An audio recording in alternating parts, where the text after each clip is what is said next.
So hey guys, this is Kenesha with VeryThoughtfulLife.com. I wanted to come on today to share with you this new journey that I'm on in my life right now that I think could benefit you guys too. So it's called The Miracle Morning. The Miracle Morning is a book that was written by, or that is written by, a guy named Hal Elrod. He has a really amazing story. So I would encourage you to get the book. But here's the thing, the points of the book that I'm following. Harold encourages you to get up an hour early every morning, and during this time, he's created what he calls savers.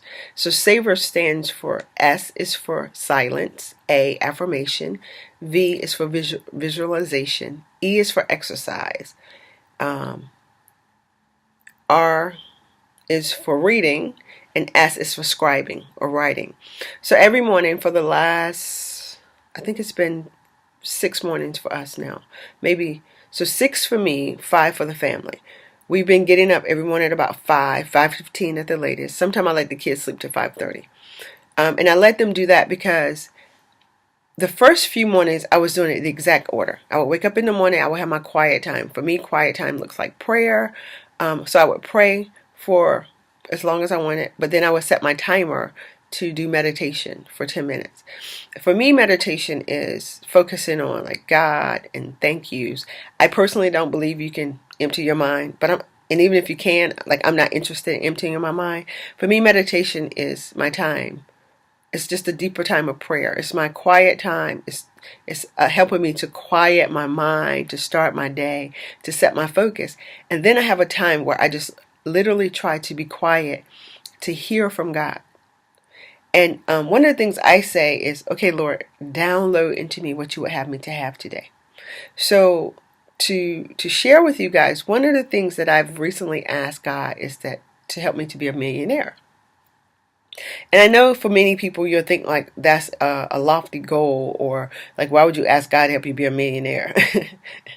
It's not about the money. It's about the mindset. What I've learned and what I'm learning is that people who make lots of money have a different mindset than most of us. So I'm asking for that mindset. And the reason I want that mindset is, one, because I want to be able to teach it to my children. And two, I want to be able to create the life I want. I don't want to have to work for someone in an environment that I don't like. If I have to be in an environment, I want to create the environment. So I am training myself to have $1 million mindset, so that when the opportunities come, and I believe they will come. In fact, I'm starting to see them. When the opportunities come, I'm ready for it. So everything is about a mindset. So the first, like I said, the letter S is for silence, prayer, meditation. A is affirmations. So listen, we really do become what we believe about ourselves. So what are we affirming? What are we saying to ourselves? So every morning, we start our morning, after the prayer, we do affirmations. I've gotten my children up an hour early now. This week is their first week at school. Well, last week now, because today is Saturday here. Was their first week of school of getting up every morning at 5:30, where they normally get up at 6:30. And when they woke up in the morning, it was rough. But they performed better this week at school. They were both like more energy, more excited, and more focused. They could feel the difference. They're looking forward to it now. They get excited about, okay, Mom, this is hard, but I can see why we get up every morning. So we do our affirmations. Affirmation, we just affirm. We affirm what the Word of God says about us. We affirm good things. Like I can do all things through Christ who strengthens me. I am fully capable of establishing a company. My children, I am an A student. Bryson says, I can create the life I want. Like, so they literally just affirm every morning the things they desire in life and who they desire to be. V is for visualization. So if you've watched me, or if you followed me, you know that all I talk about are vision boards and the importance of vision boards. And if you're not on the vision board kick yet, it's on you. But what I'm telling you is, $1 million people who make $1 million, they have visions. And whether it's on a board or they write it out as their goals, you have to have a vision. You have to know where it is you're trying to go. So we spend that time with the visualization. Is I stare at my vision board. My children are still in the process of working out their vision board. So what they did last week is they just would think about what's something they wanted to happen in that day. And so they would visualize, what does this look like? Like my son is coaching the under 12 team. So he started thinking about, okay, what does that look like? How would I behave? What is it going to look like on the court? You visualize the life you want. You visualize, the clearer you can see a thing in your mind, the more likely it is for you to make it happen. So then after we do the visualization, we exercise. Now exercising for me this week has been just all yoga, because in March I am hosting a mini day retreat where it's about yoga. So I figure I better walk in the door with some strength in yoga. So I'm just focusing on yoga. For the kids, it's just like 5-10 minutes, jumping jacks, push-ups, just a little something to get the blood flowing for them. Okay. R is for reading. I spend time when I'm by myself. When I started doing this, I was doing this by myself. I'll maybe read the scriptures. There's a book I'm reading to learn more about coaching. I may take that time to read 15-20 minutes to read about the coaching. Or I pick up any personal development book. And it's just been really great, because what we've been doing since I've included the kids in on this is we just read out loud. And then we talk about what we've read and what it meant to them, and what it spoke to them. Sometimes it's Bible time. Other times is personal development, because we need both. And then the last one is scribe. Scribe is writing. So journaling out. The book suggested that you journal out like gratitude, what you're thankful for. And for whatever reason, my children have decided they want a special notebook for this time. So this weekend I have to get them a special notebook so they can scribe in. For me, I use my scribing time to write down what I hear during my meditation. So really that time has been amazing, because God has really been speaking to me, and it might just be one sentence, or it might be one word. One morning, the only word he spoke to me was intentions. I'm like, okay, don't know what you want me to do with that. But so that morning, I have a book here that talks about intentions. So that morning, that's what we read about. But I'm telling you, like, if you want your life to be different, to be higher, like I've said to my children, you're not allowed to be average. You're not allowed to settle. And you're not allowed to buy into what society has told you you have to do or be.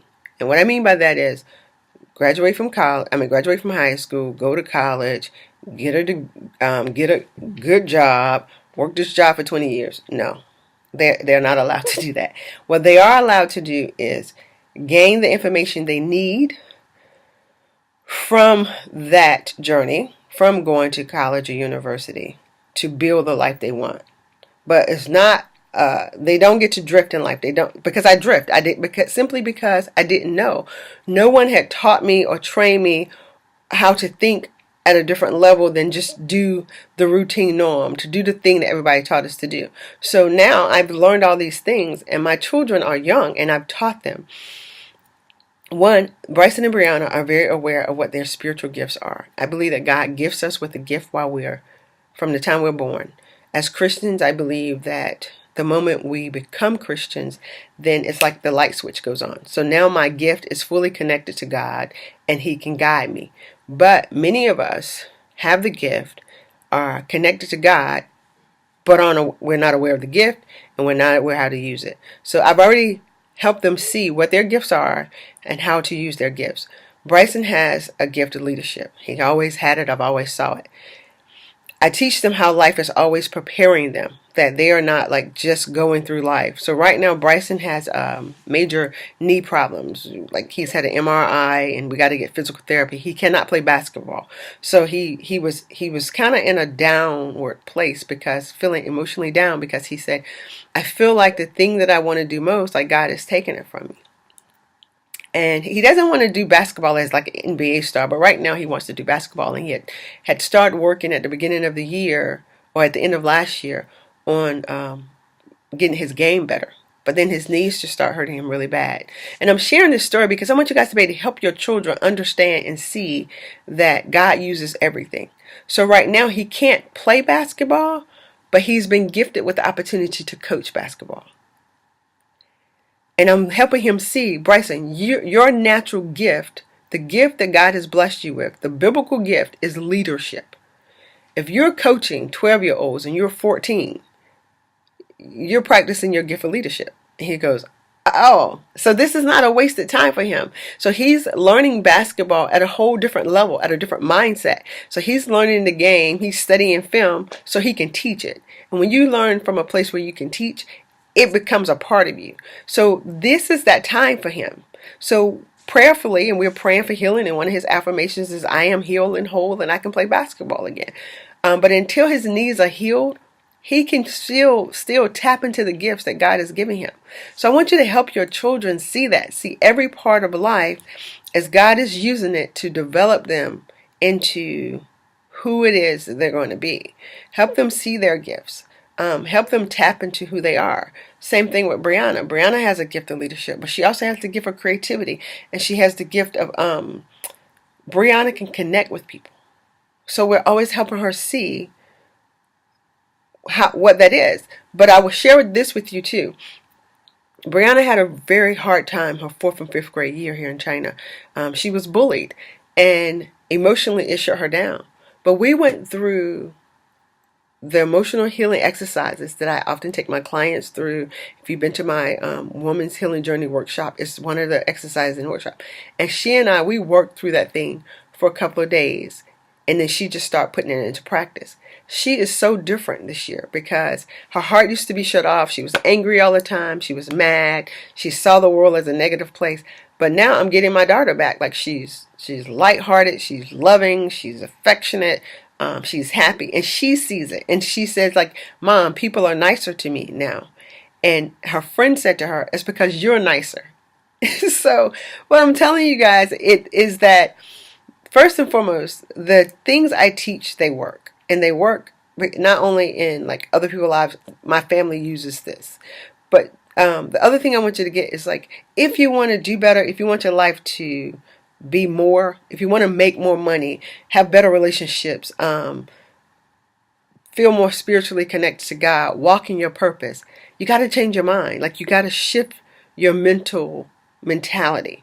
You got to move from being a victim of your life and drifting through life and waiting for things to happen to being the hero of your life and designing it and deciding what you want it to be. And one of the greatest ways to do that is this miracle morning. Because waking up 5 o'clock every morning and having that time with God, like he has just been pouring so much in me in these 6 days. And it's so crazy because last week I started the week thinking, okay, what am I going to do? I got these workshops, but what am I going to do till then? I got a phone call last week asking me to speak at an engagement. I got an email for a potential client, as well as I got invited to come to this place in China to offer my workshops on a regular basis. And this place, I think I told you guys about it. It's called the Book Room. It's a pretty huge deal. So, but my mind was ready to receive these things. And these are the things I'm asking God for. And my head and my heart is open because I'm clear. So I want you guys to get clear so that your head and heart can be open for what it is God has for you. Check out the Miracle Morning. It can change everything. All right. I hope this is a blessing to you. This is Kenesha with verythoughtfullife.com. Feel free to email me, send me any questions. And if you're not on the 21-day healing journey, join up. Send an email. Go to my website, verythoughtfullife.com. Go down to the second section. It's 21-day healing journey. Just send me your email there. Sign up there, and you'll start getting the daily emails. We are on day 6, I think. Day 6 or day 7. And I'm getting emails, and people are like responding, and they're going like, oh my God, like you're really helping me see things totally different. And that is the point. Life is not happening to you. It's happening for you. But it's how are you looking at it? How are you perceiving it? I hope this is a blessing. Have a beautiful day. This is Kenesha. Bye.